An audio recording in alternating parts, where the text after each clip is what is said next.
So how this all started was basically it had been a while since I had done something realistic, and I wanted to do that, but just getting a picture off of Google and then just drawing it the way I see it just sounded boring to me.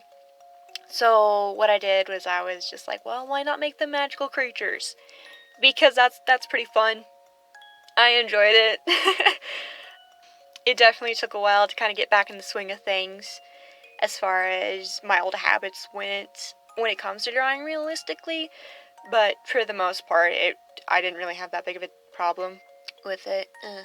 So I might do this again.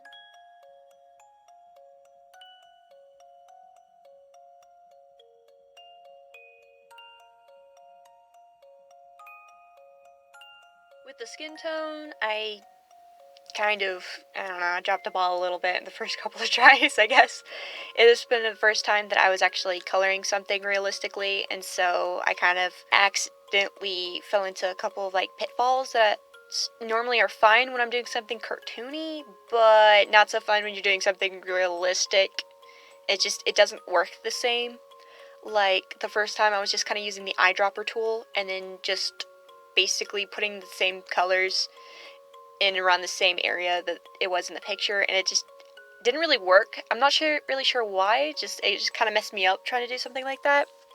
And then with the second try, I tried to eyeball the colors, and that worked pretty well, but I forgot to put in an extra layer because I had deleted the first layer for the first try with the skin tone and forgot to put the layer back. And so I was actually coloring on the sketching layer for a second. Thankfully, I caught myself pretty soon, though. And then the third time, thankfully, the last time, I had basically just kind of learned from my mistakes a bit with the first and second try. You know, brand new layer. And then just kind of eyeballing it. For some reason, that worked really well. I did kind of fall into some, like I mentioned earlier, some pitfalls with the coloring and stuff in my color choices, like the cheeks. I tried to color in a super red because her face there's a lot of red undertones in it. And usually that's fine for cartoons and stuff, but not so much for realistic. And so what I eventually had to do was I had to use more of an orangey red or a coral color. So I think I probably should have done for the lips too, but I'm not really sure what went wrong with that one. I made them too red though. It looks like she's wearing lipstick with the one I did with the freckles. I just kind of went with the new layer and was kind of playing around with it, really.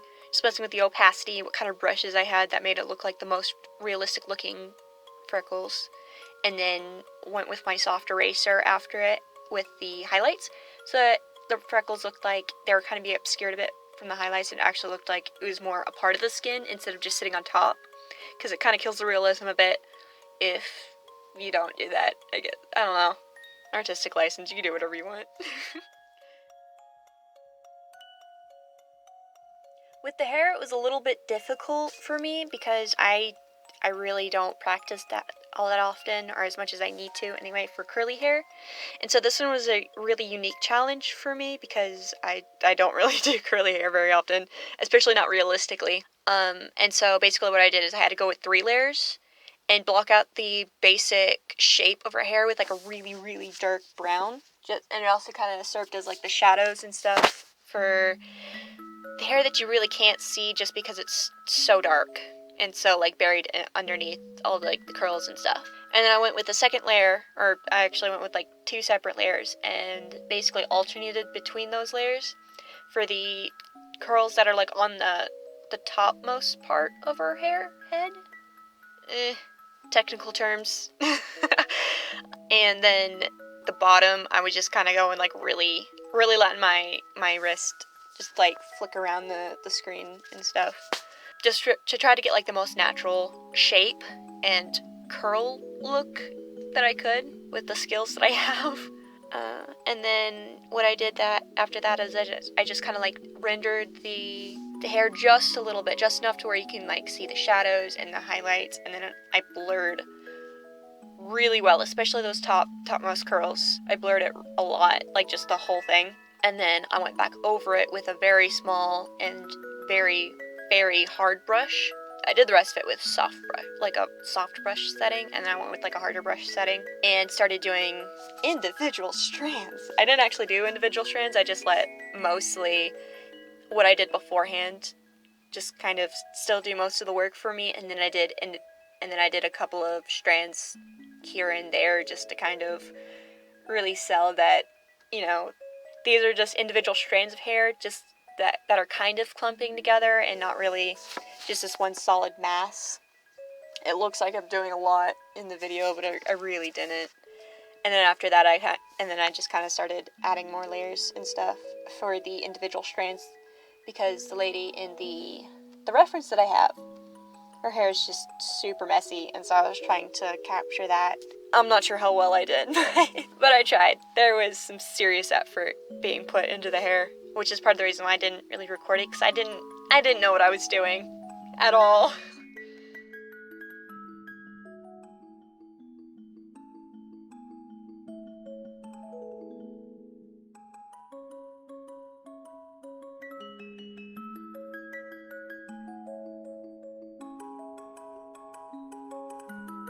Quick comment about the metal, as I didn't really know how to do metal. Use reference, guys, please. Even though I know it sucks trying to look for reference and things, but please, it really means that it makes a world of a difference. I didn't hear, which is why the metal looked not as great. And with the antlers as well, I really should have had some. Anyway, I'm getting distracted. With the metal, though, to kind of hide the fact that I can't really color metal at all or make it look metal-y, was I just kind of I duplicated the layer, put that layer on a glow setting, and then just kind of gauged and blurred. I think part of that actually helped, though, with the general look I was trying to get with this, because I was trying to go for a more very magical look with it, which is also why I kind of go in near the end with some sparklies, trying to really sell that, because that's usually what you do to try to make things look magical. You just sprinkle a little bit of magical fairy dust there and call it a day.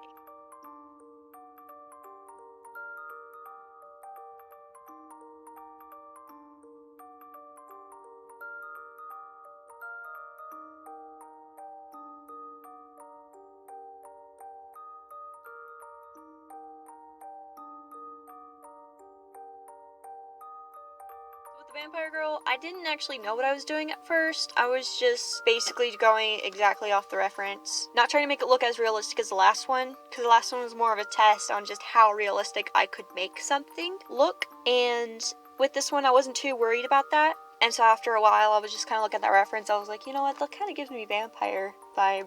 Later on, you'll kind of see me give her fangs. And I think part of the reason, though, that I kind of did that was because the reference kind of reminded me of some of the paintings I would see at like thrift stores and stuff. And some of those paintings, although some of them look cool, some of them are like your generic like landscape. Other ones, sometimes you would get like paintings of like children, and they had like these really soulless eyes that always like freaked you out.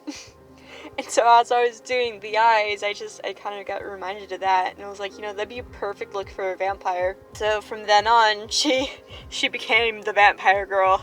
It also really helped that she had an umbrella, so it just kind of seemed like, you know, something like that a vampire would do. It's just, you know, have your little umbrella and just go walk in the daylight, you know, just chilling, doing your own thing.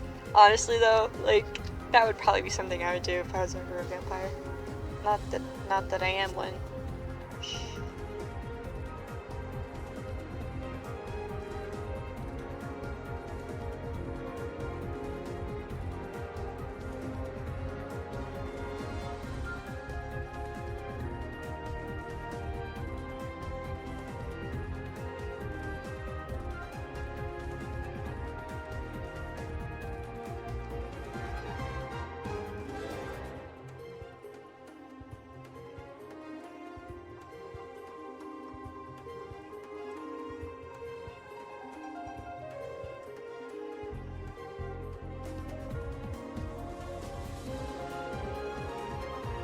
Make sure that you guys get a reference where you can actually see everything that's in the picture, because with this one, what I should have done better is I should have gotten a clearer reference, because I can't actually see what was in the girl's hair in the photo, nor can I figure out what the heck she's doing with her top hand, and you can really see that it looked like I just kind of gave up on that hand, on my rendition or drawing of it.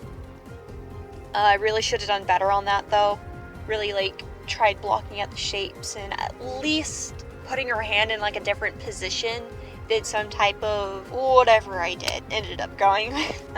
And so that would probably be something that I do better in the future, or try to anyway, is at least if I have a reference that I can't see very clearly, just at least do better on the actual drawing portion of it.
Okay, so you'll notice that with the skirt, especially, that I made the outfit for the most part brighter, or put a lot of highlights and stuff on areas that you don't actually see are highlighted in the picture, and I actually did that on purpose as a stylistic choice because I just felt like it looked better on a drawing. Like, it looks fine in the picture the way it is, but it doesn't really transfer that well, or at least I don't think it does, when you try to make everything super dark. And her outfit's just like all just super dark, so it's kind of hard figuring out like where something ends and the other thing like begins when you do that on a drawing. So that's part of the reason why I actually went ahead and made the highlights brighter and in a wider area than what it actually is in the photo. For the most part, I think it all worked really well.